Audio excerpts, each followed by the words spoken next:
Prologue. Morgorath, Lord of the Mountains of Rain and Night, former Baron of Gorlan, in the kingdom of Araluin, looked out over his bleak, rain-swept domain, and, for perhaps the 1,000th time, cursed. This was all that was left of him now, a jumble of rugged, granite cliffs, tumbling boulders, and icy mountains, of sheer gorges and steep, narrow passes, of gravel and rock, with never a tree or a sign of green to break the monotony. Even though it had been 15 years since he had been driven back into this forbidding realm that had become his prison, he could still remember the pleasant green glades and thickly forested hills of his former fief, the streams filled with fish, and the fields rich with crops and game. Gorlan had been a beautiful living place. The mountains of Rain and Night were dead and desolate.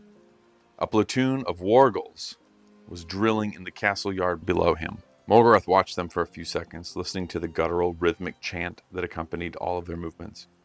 They were stocky, misshapen beings with features that were halfway human, but with a long, brutish muzzle and fangs like a bear or a large dog. Avoiding all contact with humans, the wargulls had lived and bred in these remote mountains since ancient times. No one in living memory had ever set eyes upon one, but rumors and legends had persisted of a savage tribe of semi-intelligent beasts in the mountains. Morgorath, planning a revolt against the kingdom of Araluin, had left Gorlan Fief to seek them out. If such creatures existed, they would give him the edge in the war that was to come. It took him months, but eventually he found them. Aside from their wordless chants, wargulls had no spoken language, relying only on a primitive form of thought awareness for communication. But their minds were simple and their intellects basic.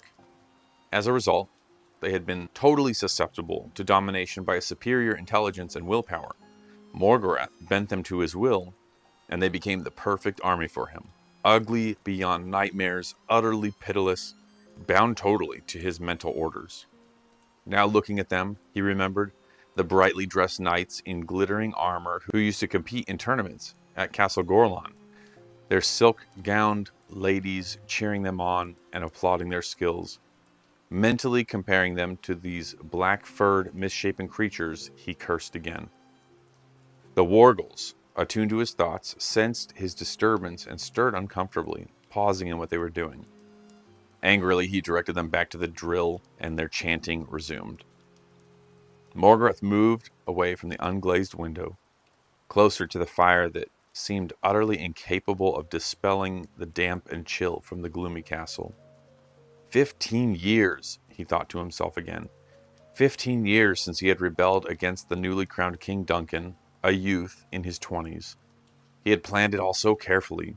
As the old king's sickness progressed, banking on the indecision and confusion that would follow his death to split the other barons and give Morgorath his opportunity to seize the throne. Secretly, he had trained his army of wargulls, massing them up here in the mountains, ready for the moment to strike.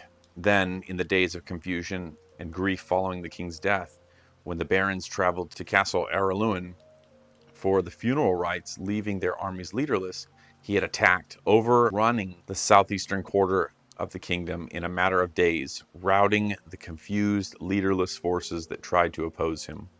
Duncan, young and inexperienced, could have never stood against him. The kingdom was his for the taking. The throne was his for the asking. Then Lord Northolt, the old king's supreme army commander, had rallied some of the younger barons into a loyal confederation, giving strength to Duncan's resolve and stiffening the wavering courage of the others. The armies had met at Hackham Heath, close to the Slipsunder River, and the battle swayed in the balance for 5 hours, with attack and counterattack and massive loss of life. The Slipsunder was a shallow river, but its treacherous reaches of quicksand and soft mud had formed an impassable barrier, protecting Morgorath's right flank. But then one of those gray-cloaked meddlers known as the Rangers led a force of heavy cavalry across a secret ford 10 kilometers upstream. The armored horsemen appeared at the crucial moment of the battle and fell upon the rear of Morgorath's army. The wargulls, trained in the tumbled rocks of the mountains, had one weakness. They feared horses and could never stand against such a surprise cavalry attack. They retreated to the narrow confines of Three Steps Pass and back to the mountains of Rain and Night. Morgorath, his rebellion defeated, went with them. And here he had been, exiled for 15 years, waiting, plotting, hating the men who had done this to him. Now, he thought, it was his time for revenge. His spies told him the kingdom had grown slack and complacent, and his presence here was all but forgotten. The name Morgorath was a name of legend nowadays, a name mothers used to hush fractious children, threatening that if they did not behave, the Black Lord Morgorath would come for them. The time was ripe. Once again, he would lead his wargals into the attack, but this time he would have allies. And this time he would sow the ground with uncertainty and confusion beforehand. This time, none of those who conspired against him previously would be left alive to aid King Duncan.